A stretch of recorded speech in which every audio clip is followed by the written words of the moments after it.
Évidemment, ça marche pas. So our goal first was to help our patients maximize the use of the visual information obtained by our implants in order to improve their quality of life. And so for this, first we applied the same type of rehabilitation services that are usually provided to low vision patients, but customized to fit the needs of the unique patient base and technology. So as usually, the rehabilitation is composed by 3 phases.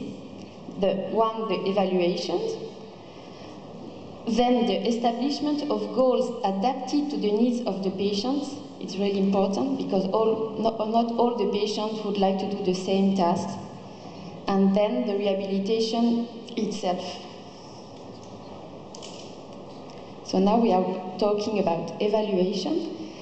So the evaluation consists of 2 parts. The interview of the patient, so we can say that it's the subjective part. So this interview allows us to understand, for example, how do the patients use the system at home or at work, if he use it or not, why he don't use it, why he use it, if the system helps them doing things they could not do before, and what are their goals for use of the system. And after this interview, the second phase is the observation itself. So it's an objective observation of the patient performing tasks. So what does subjective mean? I've got here some examples of sentences who are interesting of patients during the interview. So I will just read you these different sentences. So the first one is, it's a wonderful feeling to see something as little as it is. In real life, it's not easy to use. We need to learn to see with the system. When used to, I can see obstacles, and that's useful. It's always good to know if the lights are on or off, where the doors are. Before I was imagining where the furniture was, now I can see it. It improves my quality of life. I can see windows, doors, and other objects. I can also see movements of the person I talk to. I am with others. I am no longer in an imaginary world. I lost my sight 15 years ago. The psychological impact of having again visual perception associated with reality is huge. The mobility is less monotonic.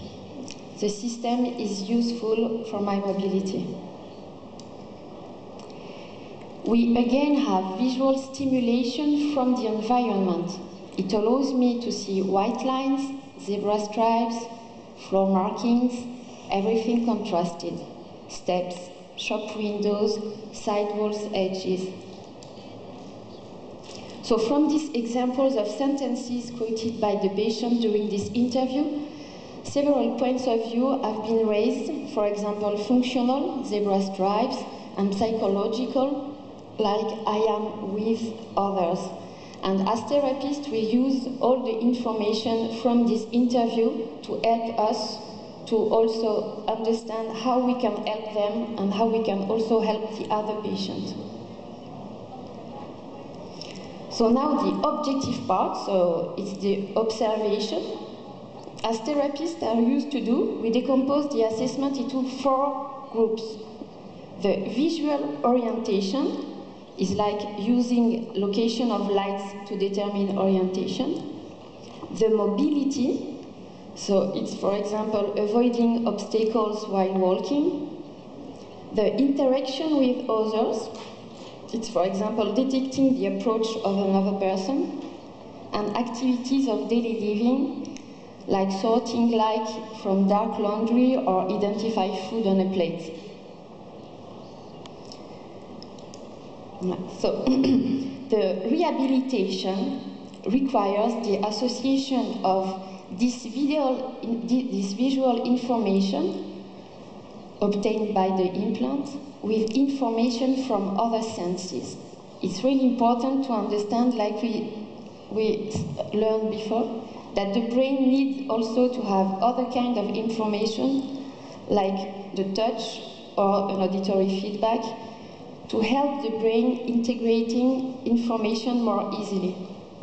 Such integration is crucial for an effective rehabilitation with this kind of patient. And as these patients have often been fully blind for many years, they have adapted to a total absence of visual information. Some patients may have difficulty incorporating this new visual information into their activities of daily living. So we are here to help them to understand better how we can use this visual information in their daily life. So the goal of this training and rehabilitation program is to teach patients basic visual skills at the beginning, and then to help them integrate these skills into tasks in their daily life. So during the training, we begin with some basic skills, like learning to scan with the head. So you've seen on the presentation of Professor Walter that we have glasses. So we need to understand how to scan with the glasses. And we need also to work a lot on the coordination, camera hand coordination or camera feet coordination. So the first part is the visual orientation. So since patients often seek an improvement in their independence, we stress a lot the work on the visual orientation, as this allows our patient to orient more easily. So I've got here some videos showing some tasks of visual orientation.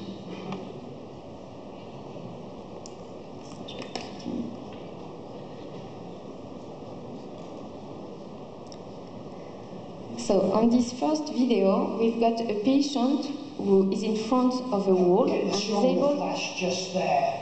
and is able to recognize that there is something on the wall. I'm getting that pulsing of light. Look away, it goes. Any shape at No, all? I wouldn't pick out the shape of what it is. If you take a step forward. I'd have to pick it up and Pick it up. It's a little step forward like then.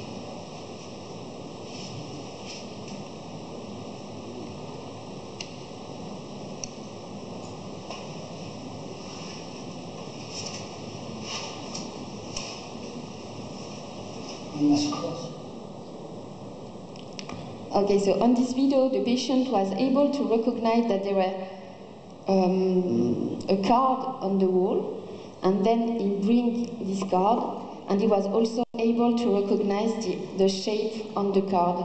So it can seem really easy. It's not easy at all, but in their everyday life, it can be really useful to orient, to recognize some kind of shapes. And I've got also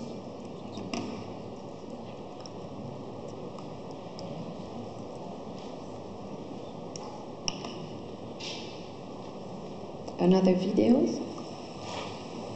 So on these videos, you can see a patient who is sitting at a table and localize and then touch a spoon on a table. So the difficulties in this scene is that we have a low contrast between the clear spoon and the clear table.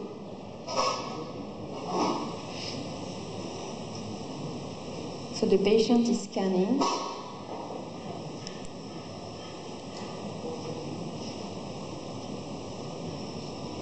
So he tried to understand the shape and then to touch, to localize the object.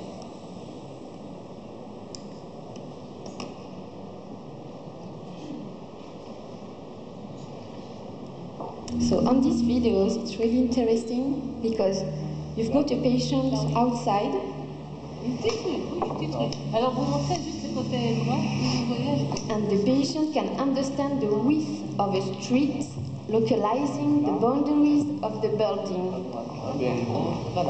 And so it could be very useful for orientation to understand the width of a street. So then the visual mobility. So one other big work is done with visual mobility tasks, who allows patients to walk straight ahead and to orient themselves in the outside environment. So I also have some videos who are better to understand.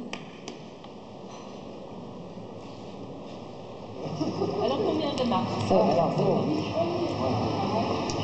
on these videos, a patient is outside and doing a vertical scan is able to understand that he has stairs in front of him and also to count the stairs.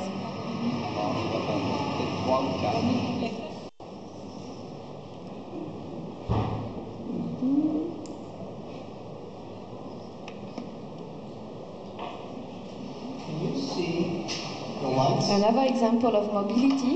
So here we've got a patient in the corridor and she's able to follow the neon lights of the ceiling, allowing her to walk right along the corridor without any help and without any cane. I promise you there are no changes of elevation. There are no stairs, there are no curves, there's no ramps, and there's nothing, there are no obstacles, okay? This is an orientation task. I want you to walk down the single line. I will assure you that you're safe.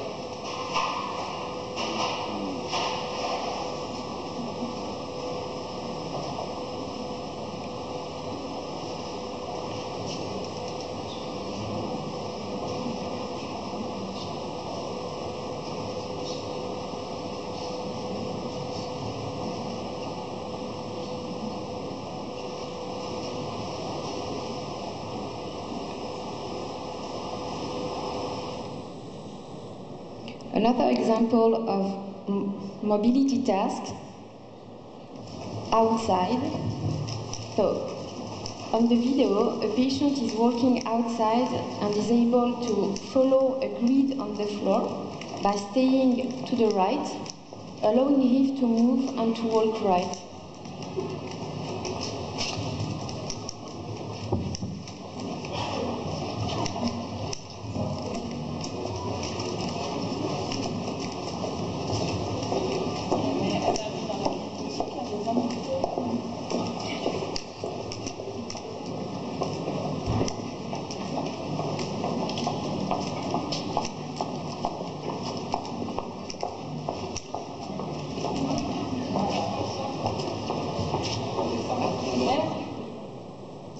Okay, so for the mobility, we also need to work a lot on the coordination between the camera, hand and feet.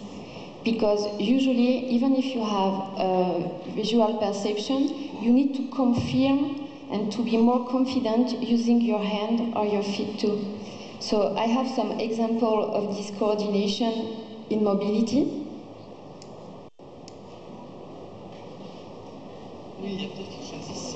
So it's always outside.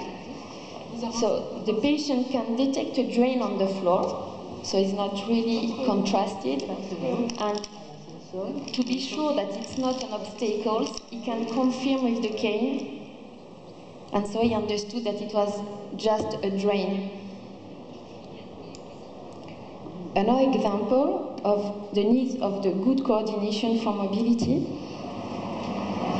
We've got always a patient outside, and so he's detecting a contrasted line on the edge of